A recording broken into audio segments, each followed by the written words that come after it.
Hi, I'm brand new to this stuff, so I've loved to read along with audiobooks my entire life, and I was just like, there's not enough out there, so I was like, what if I just contribute my part to it? Okay, so moving on. I will be reading this book. It's called Pumpkin Spice and Everything Nice by Katie Cicatelli-Kuc. I'll go chapter by chapter, and please let me know if you have any recommendations.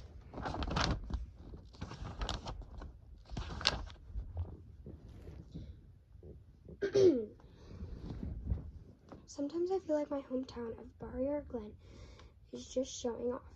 I can't tear my eyes away from the brilliant maple tree right outside my classroom window. All week I've been watching its leaves slowly change from light green to orange and red, glowing against the backdrop of a mountain in the late afternoon sun. I inhale deeply, and I swear I almost smell the fall breeze, the crisp scent of a nearby bonfire, even from inside this stuffy room. "Lucy, you okay?" my teacher, Miss Ryan, asked me. "You're breathing kind of hard." I snap out of my daydream and look around the room. Everyone in my sophomore English class is looking at me, including the new guy, Jack Harper. He just moved into Barrier Glen. He has been the single topic of the conversation around school.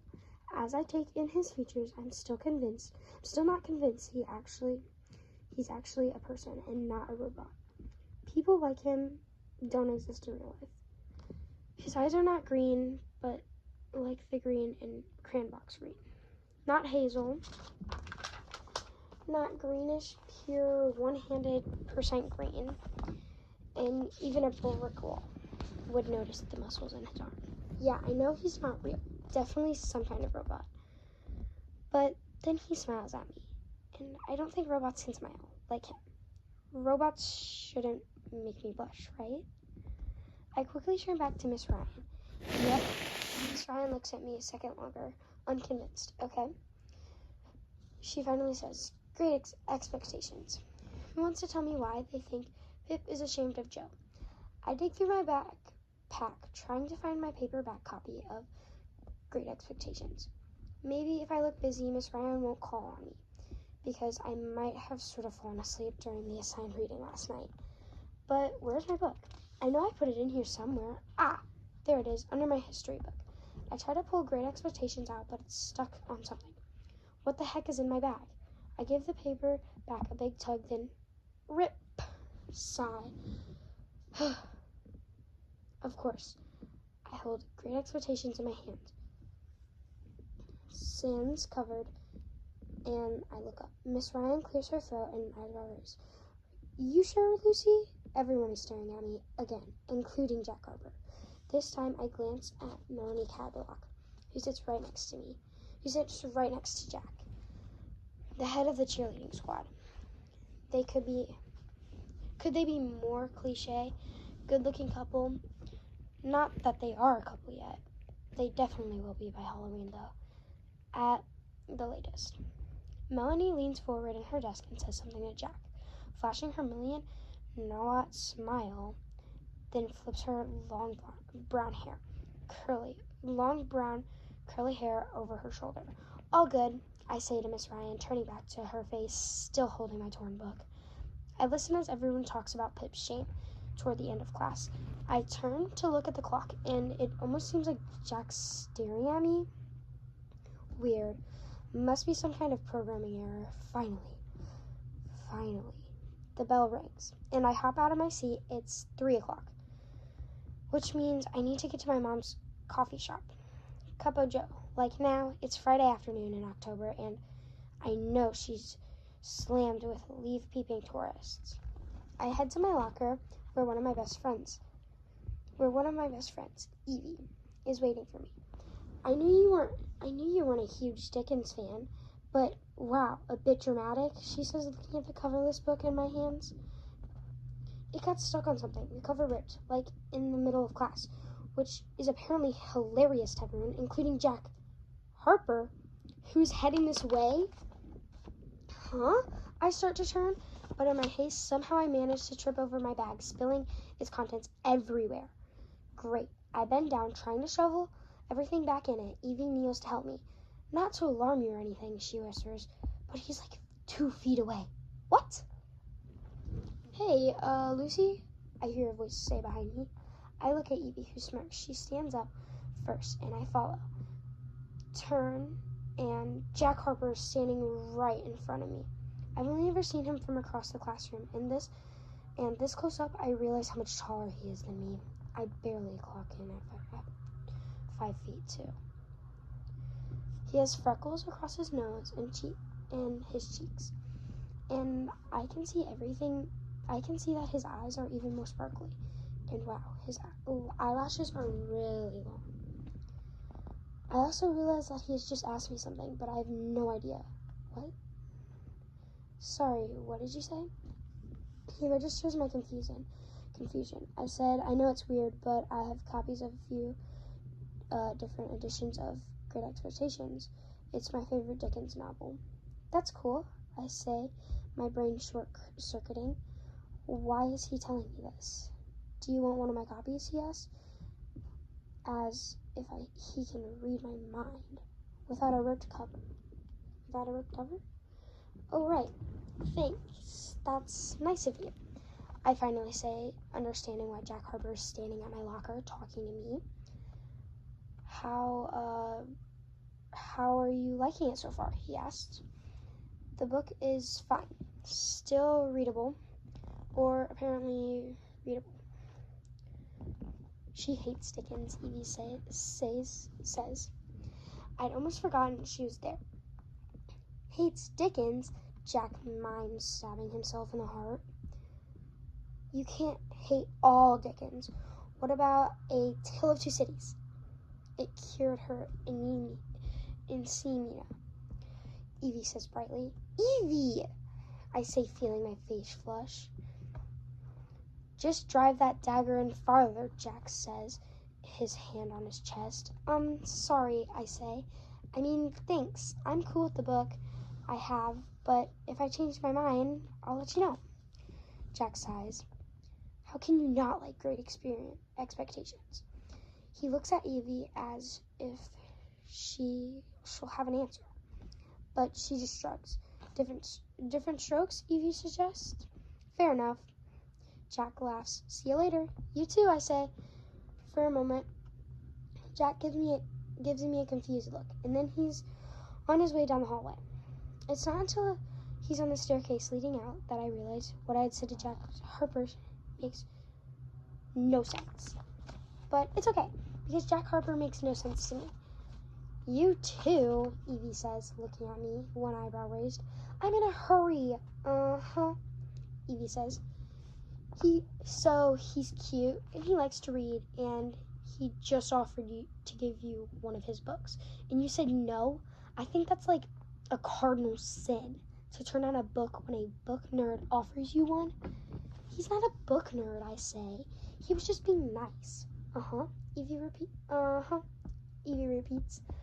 I think you're just jealous that you're not the newest kid at school anymore, and it had been a bit of a running joke between Evie and me, and our other best friend, Amber. Even though Evie moved to Riera Glen 2 years ago in 8th grade, we can still call her the new kid. I'm green with envy, she says sarcastically. I roll my eyes, then check the time on my phone. Oh man, I really gotta go. Yeah, I don't want your boss to fire you, Evie teases. She pulls a compact out of her pocket, examining her cat's eyes liner. I need to fix this, she says with a sigh, then turns in the direction of the bathrooms. See you this weekend. I close my bag, pick up my pace, and head out of the building. But I don't get far before I hear, Lucy, Amber says, jogging over to me from the soccer fields. We have to run 1,000,000 laps today at practice for no reason. I'm warming up, she says impatiently, swatting her long blonde ponytail away from her face. Poor Amber, I say. It must be hard to be such a soccer star. Amber squints her brown eyes at me. She's on the varsity team, even though she's only a sophomore. Seriously, you try running all those laps. I'm going to get shin splits. No thanks, I say brightly. Amber and I have a lot in common.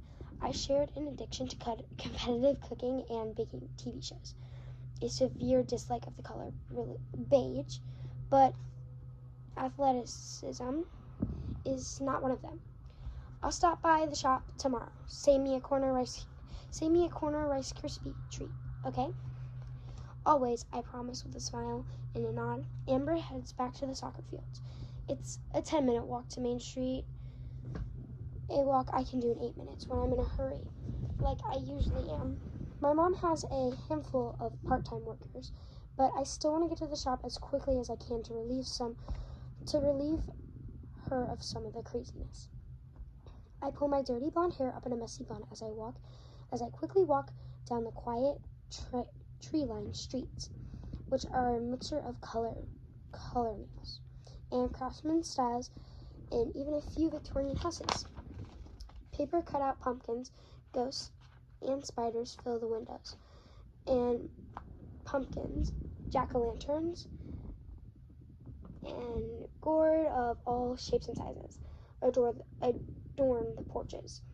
I pause for just a second outside my favorite Halloween house, the one with a huge pirate ship with a literal skeleton crew. There is some sort of human-sized sea monster with long tentacles at the helm of the boat. Every year on Halloween night, the sea monster actually steers the ship, and it's been a debate among Briar Glen residents whether there is someone inside of the sea monster costume or if it's operating through animatronics. Something about the way the monster looks at me, those beady eyes every Halloween. I shiver and move on. Around the corner onto Main Street, and as usual at this time of the year, it's blistering with tourists. People miling around our brick brownstone local artisanal shops and galleries. People taking selfies and pictures of one another on the narrow sidewalk, oblivious to me, or really anything other than the foliage surrounding them. I can't blame the tourists, though. The leaves are on fire with color. The sun is lighting up the mountain, and there's a crisp fall breeze gently blowing down Main Street. As I try to squeeze past one group slowly strolling on the sidewalk and attempting to take a selfie, a woman turns to me. "Oh, I'm so sorry," she says. "We're totally walking the sidewalk, aren't we? It's just so beautiful." I smile. "I know, it's okay. I live here, and fall still amazes me every year." "You get to live here? Lucky girl." I look at the glowing mountain again, the vibrant leaves dancing in the wind. "Yeah, I am." The group follows my gaze and gasps. They ready themselves for another selfie. "Enjoy your visit to Briar Glen," I say, but they don't hear me, and it's okay. The mountain and the multi-hued leaves speak for themselves. My words would never be enough to describe Briar Glen in the fall. I take a step into the street to go around the group. Then they hop back onto the sidewalk. I'm about to cross the street to my mom's coffee shop, but I take a quick look behind me at the empty storefront, which was a florist shop for as long as I can remember. I'm not really a flower kind of person, but I still used to love watching Jen make arrangements, listening to the stories she told me about bride and groomsbills. The shop had been empty since spring, when Jen decided to retire and move down south somewhere. I think South Carolina? I can never remember where exactly. I don't know why anyone would move away from Briar Glen. I can't imagine living anywhere else. Everyone has been guessing what'll go